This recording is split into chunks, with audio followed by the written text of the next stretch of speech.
Hello friends, இன்றைக்கி நம்ம ரொம்பவே சூப்பரான தேங்காய் சட்னி எப்படி செய்யலான்னு சொல்லி பார்க்கலாம் வாங்க.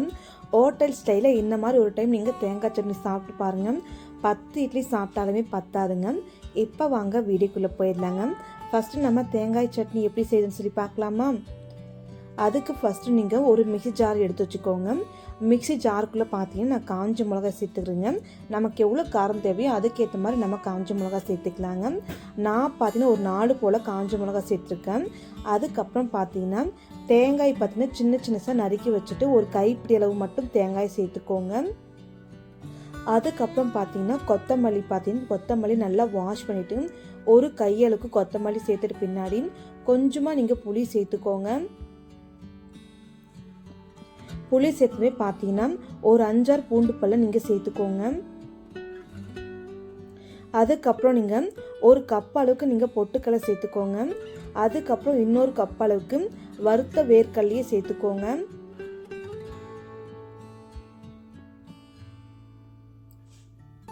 இதையெல்லாம் நம்ம சேர்த்துட்டு பின்னாடி தேவையான அளவுக்கு உப்பு சேர்த்துக்கலாங்க.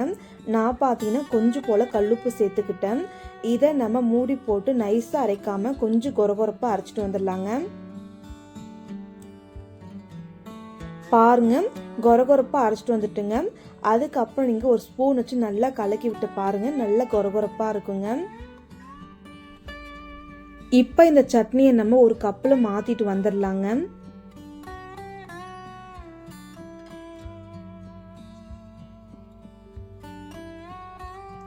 இப்போ பாருங்கள், நம்ம கப்பில் மாற்றியாச்சுங்க.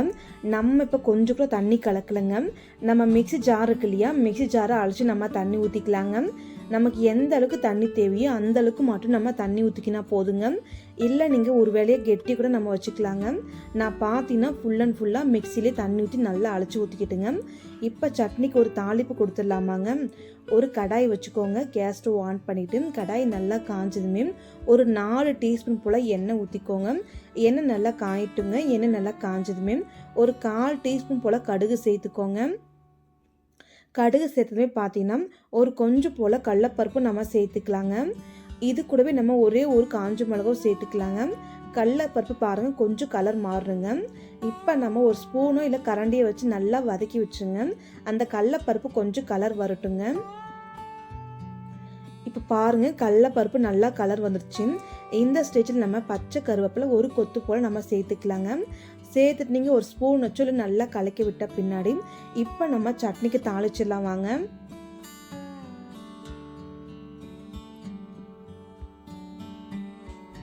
இப்போ நம்ம சட்னியும் தாளிச்சாச்சுங்க.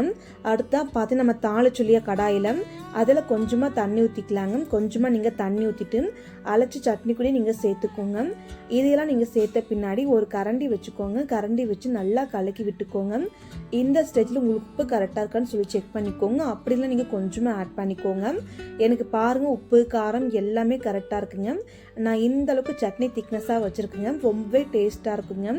இதுக்கு சைடிஷாக பார்த்தீங்கன்னா இட்லி, தோசை, சப்பாத்தி, ரைஸு, களி எது கூட வேணால் சாப்பிட்றதுக்கு ரொம்பவே நல்லா இருக்குங்க. நான் பார்த்தீங்கன்னா எனக்கு இட்லி தாங்க செஞ்சுருக்கேன். ஒரு தட்டு எடுத்து வச்சுக்கோங்க. ஒரு தட்டு எடுத்து வச்சு நல்லா சுட சுட ஒரு 3 இட்லி போல் நான் வச்சுக்கிறேங்க.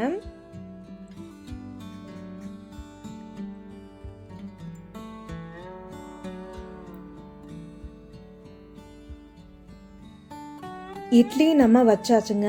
அடுத்த நம்ம சட்னி எடுத்துக்கலாங்க. சட்னி பார்த்தீங்கன்னா இட்லியே நல்லா மிதக்கிற அளவுக்கு நம்ம சட்னி ஊற்றிக்கலாங்க. சட்னி ஊற்றிட்டு பின்னாடி கொஞ்சமாக நீங்கள் எடுத்து சாப்பிட்டு பாருங்கள், அவ்வளோ சூப்பராக இருக்குங்க. இந்த சட்னி பார்த்தீங்கன்னா இட்லி தோசைக்கு பக்காவாக இருக்குங்க. கண்டிப்பாக எல்லாருமே ஒரு டைம் நீங்கள் ட்ரை பண்ணி பாருங்கள். ரொம்ப சிம்பிள் தாங்க. டேஸ்ட் ரொம்பவே நல்லா இருக்குங்க. கண்டிப்பாக இந்த வீடியோ நீங்கள் ட்ரை பண்ணி பாருங்கள். இந்த வீடியோ உங்களுக்கு பிடிச்சிருந்தா மறக்காமல் வீடியோக்கு ஒரு லைக் பண்ணுங்கள், கமெண்ட் பண்ணுங்கள், ஷேர் பண்ணுங்கள். மறக்காமல் உங்கள் ஃபேமிலி ஃப்ரெண்ட்ஸுக்கும் ஷேர் பண்ணி விடுங்க.